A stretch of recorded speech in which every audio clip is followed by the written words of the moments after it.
Okay, everyone, welcome to Career Talk with Wes. I am Wes Ennert, your host, and I am here live every day at noon Eastern on LinkedIn and Facebook. What is Career Talk with Wes? It's a place where we can talk about all things career.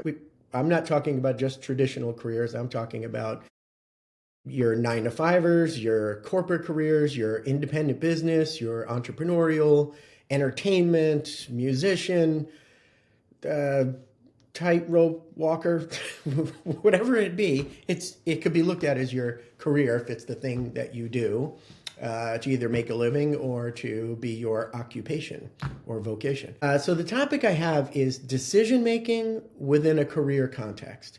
And I know that that's quite broad, but what it means is in your career, whether you are fresh out of college and deciding what your career is going to be to kick off, or you're in a job and you're thinking of leaving and doing something new, or you're thinking of going back to school, or you're in between jobs for no purpose of your own other than that you were asked to leave the building or the party, if you will. Whatever it is, or even you have a portfolio career, which means you have a number of things that are independent elements, work items that you do. Maybe you're delivery driving, and you're also waiting tables, and you're also acting on Broadway or off Broadway, or musician, or whatever it is. It's a portfolio career because it's made of a few different things that altogether make up your career. Whatever all that is, there's going to be decision making. And decision making can be the most difficult, perhaps frustrating, or maddening at the deep end of it, or just confounding kind of thing that we all face. Sometimes we just have to make a decision, and we don't always have enough information, or we're not necessarily ready, or we can't really assure that the decision we're pondering is a good one. Like, do we know how, when we run into a fork in the road, do we know which road's going to work out best? I will argue with you right now, in case you're thinking, yes, I do. No, you don't. No one knows. No one knows when they're facing a fork in the road that one fork is better than the other. And what I mean by that is there's no way for you to know how they both turn out. So because of that, your only line of offense there is to assess what is before you, what can be known, what is within your control, what aligns with what you want, need, and your core values, and then make a decision. And that making a decision is always a best guess, regardless of what it may look like. If you get down to the root, you're looking at a best guess. And so with that, how can we make decisions easier? And that's what I want to talk about. And it's not magical what I'm going to give you today, maybe perhaps just simply logical. But here's what I have for you. Like, say you do a pros and cons list, which is a great way to go. I love a pros and cons list myself, which is where you just try to get as objective as you can, and you go down that list. Here's the pros of this move I'm considering making. Here's the cons. Here's the positives. Here's the negatives. Let's see if it's easy. Let's see if I look at them all objectively, that one easily outweighs the other. But often we're driven by the emotions we have around it, the needs that we're aware of. Fear that we're aware of can be a really strong driver to move in a certain direction. Things like that sort of show up and are presenting themselves as like, go this way because I'm here to compel you to do so, like something like fear or passion. What I want to talk about today is sort of the other side of the coin, which would be the day-to-day. The day-to-day, I mean, if you're making some kind of career decision, are you looking at this most simple of ways to look at it, which is, what about what I'll be doing Monday morning? Where will I be? What will be the surroundings around me? Will I be sitting? Will I be standing? Will I be indoors? Will I be outdoors? Will I be around animals? Will I be around people that act like animals? I'm sorry, I couldn't help myself. But what am I actually going to be doing? And what am I going to be doing on Wednesday afternoons at 3? And what am I going to be doing on Fridays at noon? And what am I going to be doing Sunday night? Am I going to be having the Sunday night scaries? Is this the kind of career decision that's going to have me traveling on Sunday night so I could be somewhere else Monday morning? But that day to day, where this is what brings any kind of decision you're considering down from the stratosphere of places of wishes and wants and feelings and things like when you're going to make a career move and it's a move to a bigger title and you are perceiving that as more prestigious, what it's going to reflect, what this is going to say about you when you have this bigger, more impressive title. That's the kind of thing that fits on the other list, an emotional kind of um, piece of the decision making process that doesn't speak to the day to day. That may be a big driver and it may be important, but it's not going to help you to know what on a very ground level, what's going to keep you grounded in this decision. This is where I'm trying to get to. What will keep you grounded in your decision making so that you can bring in all those practical parts of yourself and pragmatic parts and parts of you that count the cost. So while a new shiny title and a bigger paycheck may be really strong drivers, maybe the commute is going to be brutal. And you're kind of saying, I'll deal because the title's so good, the money's so good, I'll deal. But the commute is something you'll be doing twice a day, most likely, if it's 5 days a week, whatever it is. The commute's going to be as often as it is, both ways. And that's going to be an experience in your life. And if it's something that you take a closer look at and say, ooh, I'm going to hate that, or at least I think I fear that I may really hate that, that won't get smaller, and you might decide that this commute's killing me. So this is where I'm getting at, that when you're making decisions, it's important.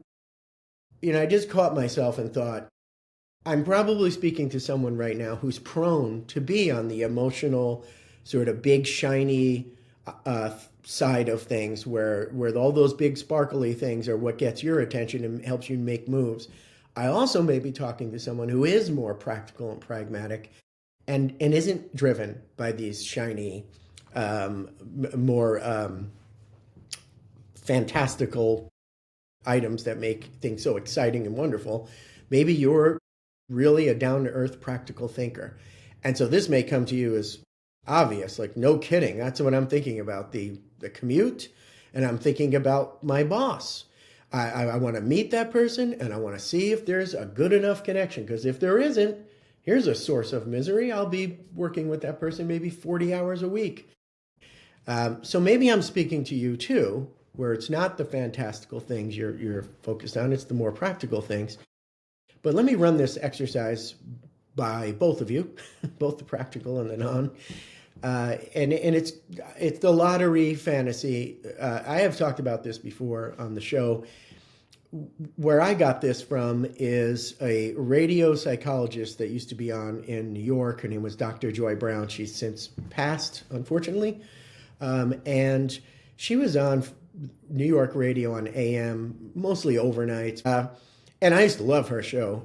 I loved that it was just real moments. She would take callers and talk to them about life from a psychological perspective. So she had this thing she called the lottery fantasy. She put it in her book. It was called The 9 Fantasies That'll Ruin Your Life and the 8 Realities That'll Save You, something to that effect.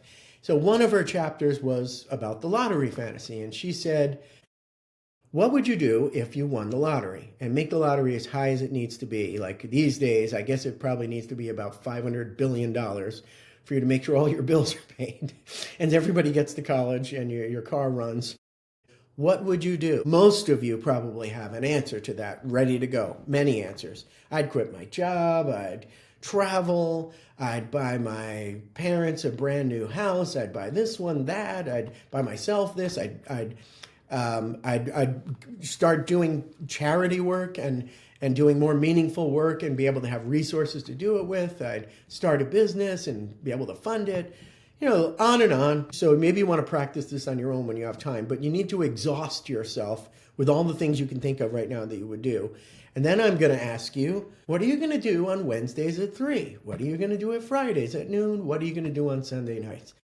Because this is grounding you. This is taking something that is prone to be fanatical or fantastical or in the dream category where you're floating because you're so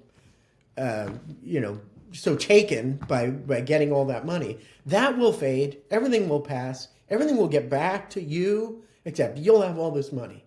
And you'll still be faced with the same questions you are faced with right now. That was the point of Dr. Joy Brown's book in this chapter. Her point was, and I think she said it this way, there's there's nothing that you could do with money that you can't in some way do without it. So the whole idea is you win the lottery, you play out this fantasy, you get yourself past all the immediate wishy kinds of things you do and have, and then you realize the truth, which, by the way, if you read up on lottery winners, you'll find that more often there's misery at that point I'm talking about than there is happiness or fulfillment, because people find out that once they're past all the excitement, that they're right back where they were, unfulfilled, and the money can't do anymore because it's already done all that can do, and they're still stuck with the same decision. What do I do? And how do I get fulfilled? Here's the good news I have for you today. You don't need to win the lottery. Would it be nice? Yes, it would be very nice. I would like it too. But it's very improbable. So why don't we get on to something probable, which is figuring out what you want to do in your career, in any kind of decision-making moment you're in, and thinking to yourself, what do I really care about? And what do I want to do day to day? So taking the practical look, whatever you're thinking about doing in your career, what would it be like day to day? Maybe that someone has the dream of, the lights and the stage, and I want to be a world famous whatever. But at that moment, they don't think about rolling out of a hotel bed, getting, continental breakfast and hopping on a bus. And maybe that's wonderful. I've never done it, so maybe it's absolutely wonderful. But I'm saying that's the life. That's a big part of the life for that moment on stage. Is it's a lot of, the traveling and the suitcase and the continental breakfast and the interviews and the waiting around and the walking around.